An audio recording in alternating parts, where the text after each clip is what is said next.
ಮಹಿಳಾ ವಿಶ್ವಕಪ್ ಫೈನಲ್ನಲ್ಲಿ ಭಾರತ ತಂಡ ದಕ್ಷಿಣ ಆಫ್ರಿಕಾವನ್ನ ಸೋಲಿಸಿ ಚೊಚ್ಚಲ ಬಾರಿಗೆ ಏಕದಿನ ವಿಶ್ವಕಪ್ ಗೆದ್ದು ಇತಿಹಾಸ ಬರೆದಿದೆ. ನವಿ ಮುಂಬೈನ ಡಿವೈ ಪಾಟೀಲ್ ಸ್ಟೇಡಿಯಂ ಈ ಐತಿಹಾಸಿಕ ಕ್ಷಣಕ್ಕೆ ಸಾಕ್ಷಿಯಾಗಿತ್ತು. ಟಾಸ್ ಸೋತು ಮೊದಲು ಬ್ಯಾಟ್ ಮಾಡಿದ್ದ ಟೀಂ ಇಂಡಿಯಾ ನಿಗದಿತ 50 ಓವರ್ನಲ್ಲಿ 7 ವಿಕೆಟ್ ಕಳೆದುಕೊಂಡು 298 ರನ್ ಗಳಿಸಿತ್ತು. ಈ ಗುರಿಯನ್ನ ಬೆನ್ನು ಹತ್ತಿದ್ದ ದಕ್ಷಿಣ ಆಫ್ರಿಕಾ ತಂಡದ ವನಿತೆಯರು 45.3 ಓವರ್ನಲ್ಲಿ ಎಲ್ಲಾ ವಿಕೆಟ್ ಕಳೆದುಕೊಂಡು ಸೋಲಿಗೆ ಶರಣಾದರು.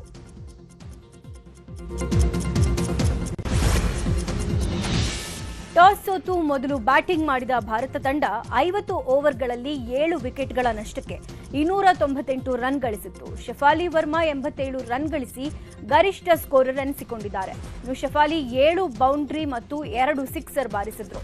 ಇವರಿಗೆ ಸಾಥ್ ನೀಡಿದ ದೀಪ್ತಿ ಶರ್ಮಾ 58 ರನ್, ಸ್ಮೃತಿ ಮಂದಾನ 45, ರಿಚಾ ಘೋಷ್ 34, ಹರ್ಮನ್ ಪ್ರೀತ್ ಕೌರ್ 20, ಜಮೀಮಾ ರೋಡ್ರಿಗಸ್ 24 ರನ್ ಗಳಿಸಿದ್ರು.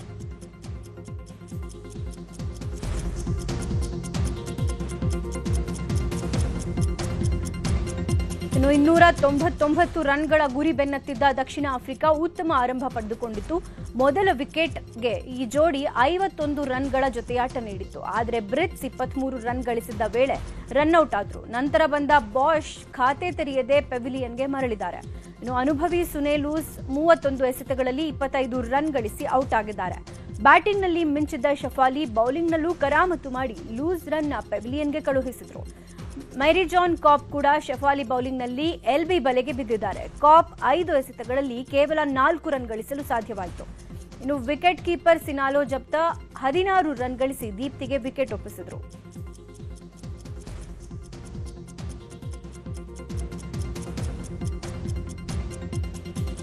ಕ್ರಿಕೆಟಿಗ ರೋಹಿತ್ ಶರ್ಮಾ ಕೂಡ ನಿನ್ನೆ ಮ್ಯಾಚ್ ನೋಡೋಕೆ ಸ್ಟೇಡಿಯಂಗೆ ಆಗಮಿಸಿದ್ರು.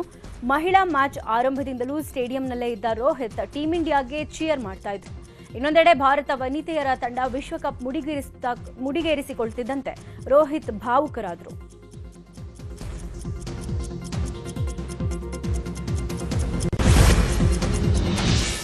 ಭಾರತದ ವನಿತೆಯರು ಐತಿಹಾಸಿಕ ಸಾಧನೆ ಮಾಡಿದ್ದು ಕಪ್ ಗೆಲ್ತಾ ಇದ್ದಂತೆ ದೇಶದಲ್ಲಿ ಹರ್ಷೋದ್ಗಾರ ಮೊಳಗಿದೆ. ಎಲ್ಲಾ ಕಡೆ ಪಟಾಕಿ ಸಿಡಿಸಿ ಸ್ವೀಟ್ ತಿನ್ನಿಸಿ ಅಭಿಮಾನಿಗಳು ಸೆಲೆಬ್ರೇಷನ್ ಮಾಡಿದ್ದಾರೆ, ಕುಣಿದು ಕುಪ್ಪಳಿಸಿದ್ದಾರೆ. ಮಹಿಳಾ ಮಣಿಗಳ ಸಾಧನೆಯನ್ನ ಕೊಂಡಾಡಿದ್ರು.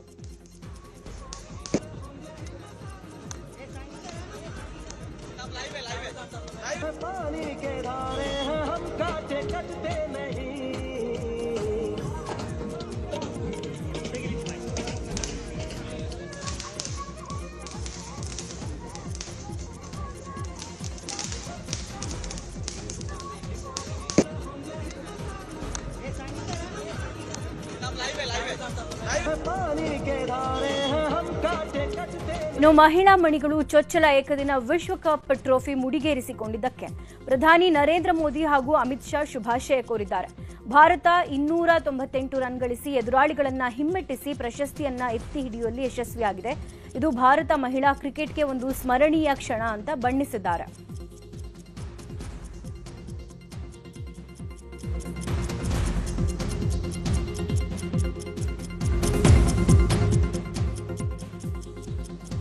ದಕ್ಷಿಣ ಆಫ್ರಿಕಾವನ್ನ ಸೋಲಿಸಿ ಚೊಚ್ಚಲ ಬಾರಿಗೆ ಏಕದಿನ ವಿಶ್ವಕಪ್ ಗೆದ್ದು ಭಾರತದ ಮಹಿಳಾ ಆಟಗಾರ್ತಿಯರು ಇತಿಹಾಸ ಸೃಷ್ಟಿಸಿದ್ರು. ನಮ್ಮ ಆಟಗಾರ್ತಿಯರು ಪ್ರಶಸ್ತಿಗೆ ಅರ್ಹರು ಅಂತ ಸಿಎಂ ಸಿದ್ದರಾಮಯ್ಯ ಅಭಿನಂದಿಸಿದ್ದಾರೆ. ಹಾಗೆ ನಿಮ್ಮ ಗೆಲುವು ರಾಷ್ಟ್ರಕ್ಕೆ ಹೆಮ್ಮೆಯ ಕ್ಷಣ, ಇದು ಕನಸು ಕಾಣೋ ಪ್ರತಿ ಯುವತಿಗೂ ಸ್ಫೂರ್ತಿ ಅಂತ ಡಿಸಿಎಂ ಡಿಕೆಶಿ ವಿಶ್ ಮಾಡಿದ್ರು.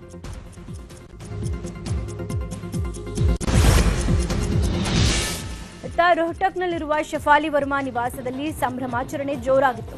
ಟೀಂ ಇಂಡಿಯಾ ಗೆಲುವಿನ ಕೇಕೆ ಹಾಕ್ತಿದ್ದಂತೆ ಶಫಾಲಿ ನಿವಾಸದಲ್ಲಿ ಸಂತಸದ ವಾತಾವರಣ ನಿರ್ಮಾಣವಾಗಿತ್ತು. ಶಫಾಲಿ ಕುಟುಂಬಸ್ಥರು ಖುಷಿಯಿಂದ ಡ್ಯಾನ್ಸ್ ಮಾಡಿದರು.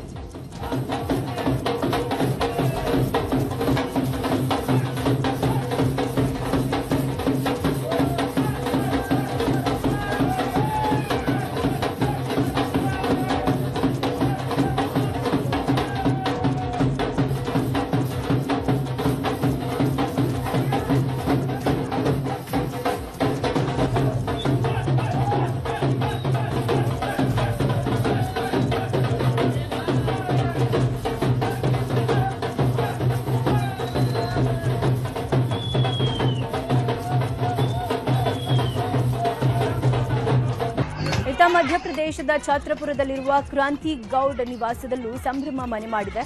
ಅದ ಟೀಂ ಇಂಡಿಯಾ ಗೆಲುವು ಸಾಧಿಸುತ್ತಿದ್ದಂತೆ ಕ್ರಾಂತಿಗೌಡ ಕುಟುಂಬಸ್ಥರು ಖುಷಿಯಿಂದ ಚೇರ್ ಮಾಡಿದ್ದಾರೆ.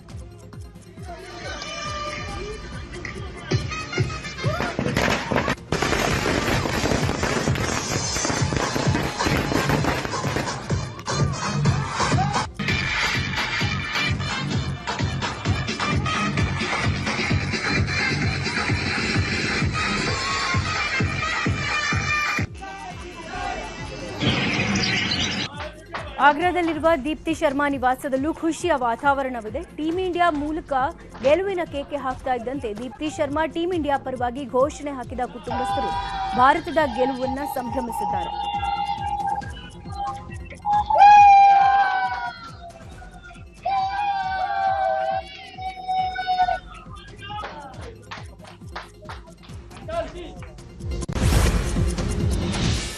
ವಿಶ್ವಕಪ್ ಕಿರೀಟ ಮುಡಿಗೇರಿಸಿಕೊಂಡ ಟೀಂ ಇಂಡಿಯಾ ಮಹಿಳಾ ಕ್ರಿಕೆಟ್ ತಂಡಕ್ಕೆ ಭರ್ಜರಿ ಗಿಫ್ಟ್ ಸಿಕ್ಕಿದೆ. ಹೊಸ ಇತಿಹಾಸ ಬರೆದ ತಂಡಕ್ಕೆ ಬರೋಬ್ಬರಿ 165 ಕೋಟಿ ಬಹುಮಾನ ಸಿಗಲಿದೆ. ಐಸಿಸಿಯಿಂದ 40 ಕೋಟಿ ಹಾಗೂ ಬಿಸಿಸಿಐನಿಂದ 125 ಕೋಟಿ ಬಹುಮಾನ ಘೋಷಣೆಯಾಗಿದೆ.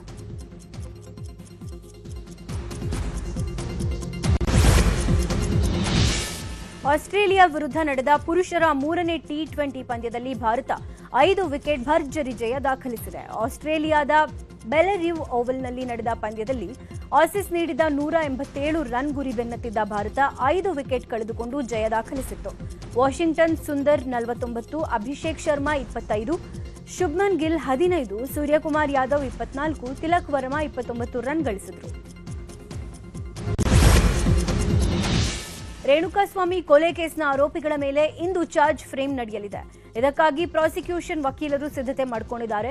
ಇವತ್ತು ದರ್ಶನ್, ಪವಿತ್ರಾ ಗೌಡ, ಅನುಕುಮಾರ್, ಜಗದೀಶ್, ಲಕ್ಷ್ಮಣ್, ನಾಗರಾಜ್ ಸೇರಿದಂತೆ ಎಲ್ಲರೂ ಹಾಜರಾಗಲೇಬೇಕಿದೆ.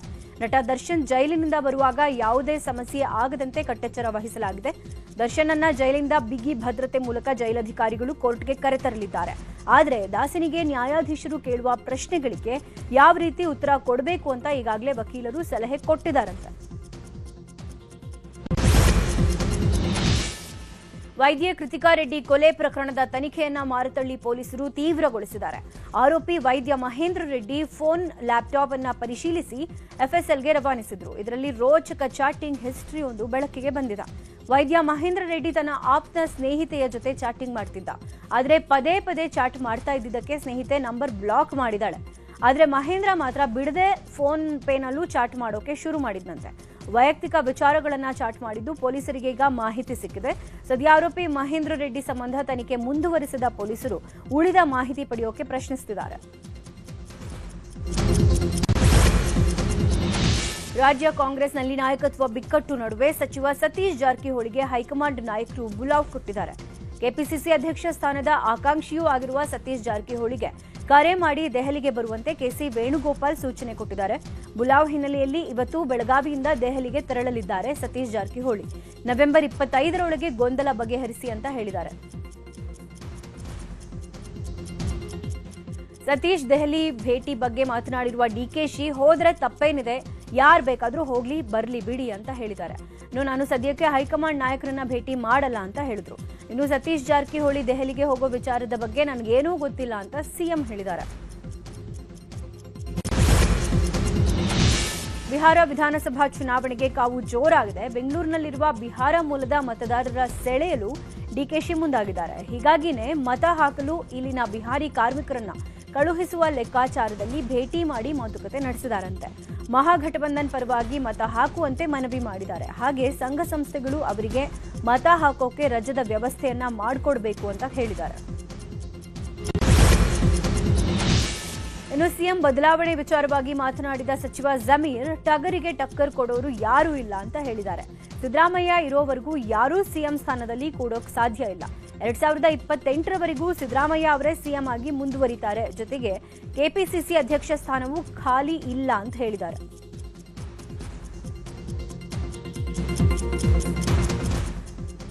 ಹುಬ್ಬಳ್ಳಿಯ ಮಂಟೂರು ರಸ್ತೆಯಲ್ಲಿ ಸ್ಲಂ ಬೋರ್ಡ್ನಿಂದ ನಿರ್ಮಿಸಿದ ಮನೆಗಳನ್ನು ವಸತಿ ಸಚಿವ ಜಮೀರ್ ಅಹ್ಮದ್ ನಿನ್ನೆ ವೀಕ್ಷಿಸಿದ್ರು. 1000 ಮನೆಗಳು ನಿರ್ಮಾಣ ಆಗಿದ್ದು ನವೆಂಬರ್ 29ರಂದು ನೂತನ ಮನೆಗಳನ್ನು ಉದ್ಘಾಟನೆ ಮಾಡಲಿದ್ದಾರೆ. ನಂತರ ಮಾತನಾಡಿದ ಜಮೀರ್, 5 ಗ್ಯಾರಂಟಿಗಳಿಂದ ಕಾಂಗ್ರೆಸ್ ಪಕ್ಷಕ್ಕೆ ಅಭಿಮಾನಿಗಳು ಹೆಚ್ಚಾಗಿದ್ದಾರೆ. 29ಕ್ಕೆ ಹುಬ್ಬಳ್ಳಿಗೆ ರಾಹುಲ್ ಗಾಂಧಿ, ಮಲ್ಲಿಕಾರ್ಜುನ್ ಖರ್ಗೆ, ವೇಣುಗೋಪಾಲ್ ಸಿಎಂ ಡಿಸಿಎಂ ಕಾರ್ಯಕ್ರಮಕ್ಕೆ ಬಂದು ಉದ್ಘಾಟಿಸುತ್ತಾರೆ ಅಂತ ಹೇಳಿದರು.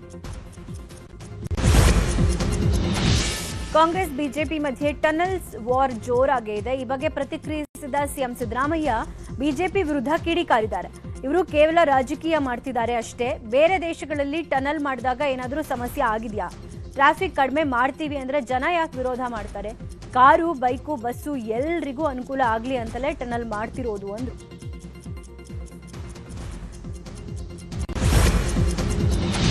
ಆರ್ಎಸ್ಎಸ್ ಪಥಸಂಚಲನದ ಅಂಕುಶದ ಸರ್ಕಾರದ ನಿರ್ಧಾರಕ್ಕೆ ನ್ಯಾಯಾಲಯ ತಡೆ ನೀಡಿದೆ. ಹೀಗಾಗಿ ಅಲರ್ಟ್ ಆದ ಆರ್ಎಸ್ಎಸ್ ಮುಂದಿನ ಹೋರಾಟಕ್ಕೆ ಸಜ್ಜಾಗಿದೆ.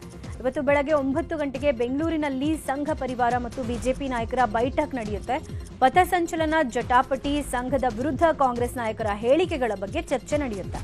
ಇನ್ನು ಜೊತೆಗೆ ತಮ್ಮದೇ ಪಕ್ಷದೊಳಗೆ ಕುರ್ಚಿ ಕಲಹ ಜೋರಾಗುವ ಹಿನ್ನೆಲೆಯಲ್ಲಿ ಜನಾಂದೋಲನ, ಜನಾಭಿಪ್ರಾಯ ರೂಪಿಸುವ ಬಗ್ಗೆ ಬಿಜೆಪಿಗೆ ಸೂಚನೆ ಸಾಧ್ಯತೆ ಇದೆ. ಅಲ್ಲದೆ ರಾಜ್ಯ ಸರ್ಕಾರದ ವಿರುದ್ಧ ಪರಿಣಾಮಕಾರಿ ಹೋರಾಟಕ್ಕೆ ಪ್ಲಾನ್ ಮಾಡೋಕೆ ಮುಂದಾಗಿದ್ದಾರೆ. ಬೆಳಗಾವಿ ಜಿಲ್ಲೆಯಲ್ಲಿ ಕಬ್ಬು ಬೆಳೆಗಾರರ ಹೋರಾಟದ ಕಿಚ್ಚು ಧಗಧಗಿಸುತ್ತಿದೆ. ಕಳೆದ 5 ದಿನಗಳಿಂದ ಕಬ್ಬು ಬೆಳೆಗಾರರು ನಿಗದಿ ಬೆಲೆಗಾಗಿ ಹೋರಾಟ ಮಾಡ್ತಿದ್ದಾರೆ. ರಾಜ್ಯ ಹೆದ್ದಾರಿಗಳು ಬಂದ್ ಆದರೂ ಕೂಡ ಸರ್ಕಾರ ಹಾಗೂ ಸಕ್ಕರೆ ಸಚಿವರು ತಲೆ ಕೆಡಿಸಿಕೊಳ್ತಾ ಇಲ್ಲ. ಜಿಲ್ಲೆಯಲ್ಲಿರುವ 26 ಸಕ್ಕರೆ ಕಾರ್ಖಾನೆಗಳ ಮಾಲೀಕರು ಮೊಂಡುತನ ಪ್ರದರ್ಶನ ಮಾಡ್ತಿದ್ದಾರೆ. ಕಬ್ಬಿಗೆ 3,500 ರೂಪಾಯಿ ದರ ನಿಗದಿಪಡಿಸಬೇಕು ಅಂತ ಒತ್ತಾಯಿಸಿದ್ರು ಕೂಡ 3,100 ರೂಪಾಯಿ ದರ ನೀಡೋದಾಗಿ ಕಾರ್ಖಾನೆ ಮಾಲೀಕರು ಹೇಳ್ತಿದ್ದಾರೆ.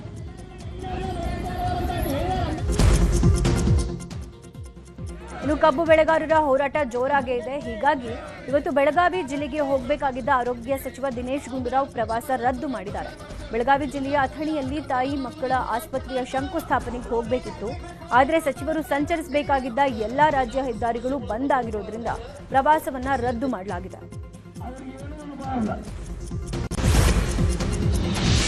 ಬೆಂಗಳೂರು ದಕ್ಷಿಣ ಜಿಲ್ಲೆಯ ಬಿಡದಿಯ ಬೈರಮಂಗಲ ಕಂಚುಗಾರನಹಳ್ಳಿ ಪಂಚಾಯತ್ ವ್ಯಾಪ್ತಿಯಲ್ಲಿ ಸರ್ಕಾರ ನ್ಯೂ ಟೌನ್ಶಿಪ್ ಯೋಜನೆ ರೂಪಿಸುತ್ತಿದೆ. 9 ಎಕರೆ 600 ಗುಂಟೆ ರೈತರ ಕೃಷಿ ಭೂಮಿ ಸ್ವಾಧೀನ ಮಾಡಲಿರುವ ಸರ್ಕಾರದ ನಿರ್ಧಾರಕ್ಕೆ ಮಹಿಳೆಯರಿಂದಲೇ ತೀವ್ರ ವಿರೋಧ ವ್ಯಕ್ತವಾಗಿದೆ. ಬೈರಮಂಗಲದಲ್ಲಿ ನಡೆದ ಮಹಿಳಾ ಸಮಾವೇಶದಲ್ಲಿ ಹಿರಿಯ ರೈತ ಹೋರಾಟಗಾರ್ತಿಯರಾದ ಅನಸೂಯಮ್ಮ ಮಾತನಾಡಿ ಸರ್ಕಾರಕ್ಕೆ ಸ್ಪಷ್ಟ ಎಚ್ಚರಿಕೆ ಕೊಟ್ಟರು. ಯಾವುದೇ ಕಾರಣಕ್ಕೂ ಭೂಮಿಯನ್ನ ಕೊಡೋದಿಲ್ಲ, ಯೋಜನೆಯನ್ನ ಕೂಡಲೇ ಕೈ ಬಿಡಬೇಕು ಅಂತ ಆಗ್ರಹಿಸಿದರು.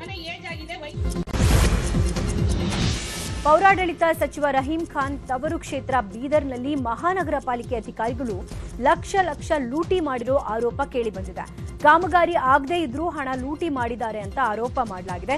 ಕಾಮಗಾರಿ ಕೈಗೊಳ್ಳದೆ ವಿದ್ಯುತ್ ಚಿತಾಗಾರ ನಿರ್ಮಿಸದೆ ಲಕ್ಷಾಂತರ ಹಣ ನುಂಗಿದ್ದಾರಂತೆ. ಹಾಗೆ 2023-24ನೇ 15ನೇ ಹಣಕಾಸು ಯೋಜನೆಯ 50 ಲಕ್ಷ ರೂಪಾಯಿ ಕೊಳ್ಳೆ ಹೊಡೆದಿದ್ದಾರಂತೆ. ಹೀಗಾಗಿ ಅಕ್ರಮದ ಕುರಿತು ಸಮಗ್ರ ತನಿಖೆ ನಡೀಬೇಕು ಅಂತ ತಪ್ಪಿತಸ್ಥರ ವಿರುದ್ಧ ಕಾನೂನು ಕ್ರಮ ಕೈಗೊಳ್ಳಬೇಕು ಅಂತ ಪಾಲಿಕೆಯ ಸದಸ್ಯರು ಒತ್ತಾಯಿಸಿದ್ದಾರೆ. ಕುಡಿಯೋ ನಲ್ಲಿಯಲ್ಲಿ ನೀರು ಬರುತ್ತೆ ಅಂತ ನಲ್ಲಿ ಆನ್ ಮಾಡಿದ ಜನರಿಗೆ ಶಾಕ್ ಎದುರಾಗಿದೆ. ನೀರು ಬರೋ ಬದಲು ಹೊಗೆ ಬಂದಿದ್ದು ನೋಡಿ ರಾಮನಗರದ ಎಂಜಿ ರಸ್ತೆಯ ಜನ ಬೆಚ್ಚಿ ಬಿದ್ದಿದ್ದಾರೆ. ನೆಲದಲ್ಲಿ ಅಳವಡಿಸಿರೋ ವಿದ್ಯುತ್ ವೈರ್ಗಳು ಸ್ಪಾರ್ಕ್ಗೊಂಡು ಹೊಗೆ ಬಂದಿರುವ ಶಂಕೆ ವ್ಯಕ್ತವಾಗ್ತಾ ಇದೆ. ಇನ್ನು ಸ್ಥಳಕ್ಕೆ ಜಲಮಂಡಳಿ ಹಾಗೂ ಬೆಸ್ಕಾಂ ಇಲಾಖೆ ಅಧಿಕಾರಿಗಳು ಭೇಟಿಯನ್ನ ನೀಡಿ ಪರಿಶೀಲಿಸಿದ್ದಾರೆ. ಕನ್ನಡ ರಾಜ್ಯೋತ್ಸವದ ಹಿನ್ನೆಲೆಯಲ್ಲಿ ನಮ್ಮ ಮೆಟ್ರೋ ಸಂಪೂರ್ಣವಾಗಿ ಅಪ್ಪುಮಯವಾಗಿದೆ. ಬೆಂಗಳೂರಿನ ಗ್ರೀನ್ ಲೈನ್ನಲ್ಲಿ ಪುನೀತ್ ರಾಜ್ಕುಮಾರ್ ಫೋಟೋಗಳನ್ನು ಬೋಗಿಗಳ ಮೇಲೆ ಹಾಕಲಾಗಿದೆ. ಜೊತೆಗೆ ಕನ್ನಡ ಬಾವುಟ, ಕನ್ನಡದ ಘೋಷ ವಾಕ್ಯಗಳು ರಾರಾಜಿಸುತ್ತಿದೆ. ನಾಗಸಂದ್ರದಿಂದ ಸಿಲ್ಕ್ ಬೋರ್ಡ್ವರೆಗೆ ಈ ರೈಲುಗಳು ಸಂಚರಿಸ್ತಾ ಇದ್ದು ಬಿಎಂಆರ್ಸಿಎಲ್ನ ಕನ್ನಡ ಪ್ರೀತಿಗೆ ಹಾಗೂ ಪುನೀತ್ ಅಭಿಮಾನಕ್ಕೆ ಜಾಲತಾಣಗಳಲ್ಲಿ ಮೆಚ್ಚುಗೆ ವ್ಯಕ್ತವಾಗ್ತಿದೆ. ಇನ್ನು ಬೆಂಗಳೂರಿನ ವಿನೋಬಾ ನಗರದ ಸೇಂಟ್ ಮೇರಿಸ್ ಶಾಲೆಯಲ್ಲಿ ಕನ್ನಡ ರಾಜ್ಯೋತ್ಸವವನ್ನು ಅದ್ಧೂರಿಯಾಗಿ ಆಚರಣೆ ಮಾಡಲಾಗಿದೆ. ಶಾಲಾ ಮಕ್ಕಳು ಕನ್ನಡ ಬಾವುಟ ಹಿಡಿದು ಕನ್ನಡ ಹಾಡುಗಳಿಗೆ ಹೆಜ್ಜೆ ಹಾಕಿದ್ದಾರೆ. ಚಿಕ್ಕಮಗಳೂರಿನ ಕಳಸಾ ತಾಲೂಕಿನ ಕೋಟೆಹೊಳೆ ಬಳಿ ಈಜಲು ಹೋಗಿದ್ದ ಯುವಕ ನಾಪತ್ತೆಯಾಗಿದ್ದಾನೆ. 19 ವರ್ಷದ ಸೂರ್ಯ ತಮಿಳುನಾಡಿಂದ ಬಂದು ಕಾಫಿ ತೋಟದಲ್ಲಿ ಕೆಲಸ ಮಾಡಿಕೊಂಡಿದ್ದ. ನಿನ್ನೆ ಭದ್ರಾ ನದಿಯಲ್ಲಿ ಈಜಲು ಹೋಗಿದ್ದವ ನಾಪತ್ತೆಯಾಗಿದ್ದಾನೆ. ಅಗ್ನಿಶಾಮಕ ಸಿಬ್ಬಂದಿ ಯುವಕನಿಗಾಗಿ ಶೋಧ ಕಾರ್ಯ ನಡೆಸಿದ್ದಾರೆ. ಇನ್ನು ದಾಳಿಂಬೆ ತೋಟದಲ್ಲಿ ಕೆಲಸ ಮಾಡುವಾಗ ವಿದ್ಯುತ್ ಶಾಕ್ ತಗುಲಿ ರೈತ ಸಾವನ್ನಪ್ಪಿರುವ ಘಟನೆ ಕೂಡ ಚಿಕ್ಕಬಳ್ಳಾಪುರದ ಗುಡಿವಾಬನಹಳ್ಳಿಯಲ್ಲಿ ನಡೆದಿದೆ. 45 ವರ್ಷದ ಶಂಕರ್ ರೆಡ್ಡಿ ಮೃತ ದುರ್ದೈವಿ. ಜಮೀನಿನಲ್ಲಿ ಕೆಲಸ ಮಾಡುವಾಗ ಈ ದುರ್ಘಟನೆ ಸಂಭವಿಸಿದೆ. ಬೆಳಗಾವಿ ಜಿಲ್ಲೆ ಚಿಕ್ಕೋಡಿಯ ಹಿರೇಕೋಡಿ ಗ್ರಾಮದ ಮೊರಾರ್ಜಿ ವಸತಿ ಶಾಲೆಯಲ್ಲಿ ಫುಡ್ ಪಾಯ್ಸನ್ ಆಗಿ 12 ಮಕ್ಕಳು ಅಸ್ವಸ್ಥಗೊಂಡಿದ್ದಾರೆ. ಸೆಪ್ಟೆಂಬರ್ 12ರಂದು ಫುಡ್ ಪಾಯ್ಸನ್ ಆಗಿ 120 ಮಂದಿ ಅಸ್ವಸ್ಥಗೊಂಡಿದ್ರು. ನ್ಯಾಯಾಧೀಶರು ವಸತಿ ಶಾಲೆಗೆ ಭೇಟಿ ನೀಡಿ ವಾರ್ಡನ್ ಸೇರಿದಂತೆ ಎಲ್ಲರಿಗೂ ಚಳಿ ಬಿಡಿಸಿದ್ರು. ಆದ್ರೀಗ ಮತ್ತೆ ಫುಡ್ ಪಾಯ್ಸನ್ ಆಗಿದ್ದು 12 ಮಂದಿ ವಿದ್ಯಾರ್ಥಿನಿಯರು ಅಸ್ವಸ್ಥರಾಗಿ ಆಸ್ಪತ್ರೆಗೆ ದಾಖಲಾಗಿದ್ದಾರೆ. ಇದರಿಂದ ಪೋಷಕರಲ್ಲಿ ಆತಂಕ ಮನೆ ಮಾಡಿದೆ. ಆನೇಕಲ್ನ ಹೊಸೂರು ಹೆದ್ದಾರಿಯಲ್ಲಿ ಭೀಕರ ಅಪಘಾತ ಸಂಭವಿಸಿದೆ. ಬೈಕ್ನಲ್ಲಿ ತೆರಳುತ್ತಾ ಇದ್ದ ವೃದ್ಧ ದಂಪತಿಗೆ ತಮಿಳುನಾಡು ಕಡೆಯಿಂದ ಬಂದ ಲಾರಿ ಡಿಕ್ಕಿ ಹೊಡೆದಿದೆ.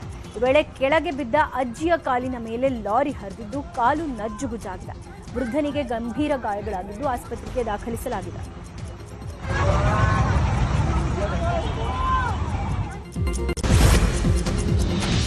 ಬೀದರ್ನ ಮೈಲೂರಿನ ಸರ್ಕಾರಿ ಶಾಲೆಯ ಸ್ಥಿತಿ ಅಧೋಗತಿಗೆ ತಲುಪಿದೆ. ಮಕ್ಕಳ ಕಲಿಕೆಗೆ ಬಳಕೆ ಆಗಬೇಕಾಗಿದ್ದ ಕಟ್ಟಡ ಸಂಪೂರ್ಣ ಪಾಳು ಬಿದ್ದಿದೆ. ಈ ಬಗ್ಗೆ ನ್ಯೂಸ್ 18 ವರದಿಯನ್ನ ಬಿತ್ತರಿಸಿತ್ತು. ಆದರೂ ಕೂಡ ಜಿಲ್ಲಾಡಳಿತ, ಶಿಕ್ಷಣ ಇಲಾಖೆ ಕ್ರಮ ಕೈಗೊಂಡಿಲ್ಲ. ಕನ್ನಡ ಮತ್ತು ಉರ್ದು ಪ್ರೈಮರಿ ಶಾಲೆಗಳಿಗೆ ಶಿಫ್ಟ್ ವೈಸ್ನಲ್ಲಿ ಪಾಠ ಮಾಡಲಾಗ್ತಾ ಇದೆ. 2014-15ರಲ್ಲೇ ಹೈಸ್ಕೂಲ್ಗಳಿಗೆ ಪ್ರತ್ಯೇಕ 2 ಕಟ್ಟಡ ಕಟ್ಟಿಕೊಟ್ಟರೂ ಕೂಡ ಪ್ರಯೋಜನ ಆಗಿಲ್ಲ. ಒಂದೇ ಆವರಣದಲ್ಲಿರುವ 4 ಶಾಲೆಯಲ್ಲಿ ಸುಮಾರು 350 ವಿದ್ಯಾರ್ಥಿಗಳು ಕಲಿತಾ ಇದ್ದು ಸುಸಜ್ಜಿತ ಕಟ್ಟಡಗಳನ್ನು ಕಟ್ಟಿಕೊಡಬೇಕು ಅಂತ ಆಗ್ರಹ ಮಾಡಲಾಗಿದೆ. ಚಿಕ್ಕಮಗಳೂರಿನ ಕೆರೆಗದ್ದೆ ಗ್ರಾಮದಲ್ಲಿ ಒಂಟಿ ಸಲಗ 2 ಬಲಿ ಪಡೆದಿತ್ತು. ಹೀಗಾಗಿ ಕಾಡಾನೆ ಸೆರೆಗೆ ಅರಣ್ಯಾಧಿಕಾರಿಗಳು ಕಾರ್ಯಾಚರಣೆ ನಡೆಸಿದ್ದು ಯಶಸ್ವಿಯಾಗಿದ್ದಾರೆ. ಕುಮ್ಕಿ ಆನೆ ಏಕಲವ್ಯ ನೇತೃತ್ವದಲ್ಲಿ ಶೃಂಗೇರಿ ತಾಲೂಕಿನ ಭಗವತಿ ಗ್ರಾಮದ ಬಳಿ ಕಾಡಾನೆಯಲ್ಲಿ ಸೆರೆ ಹಿಡಿಯಲಾಗಿದೆ.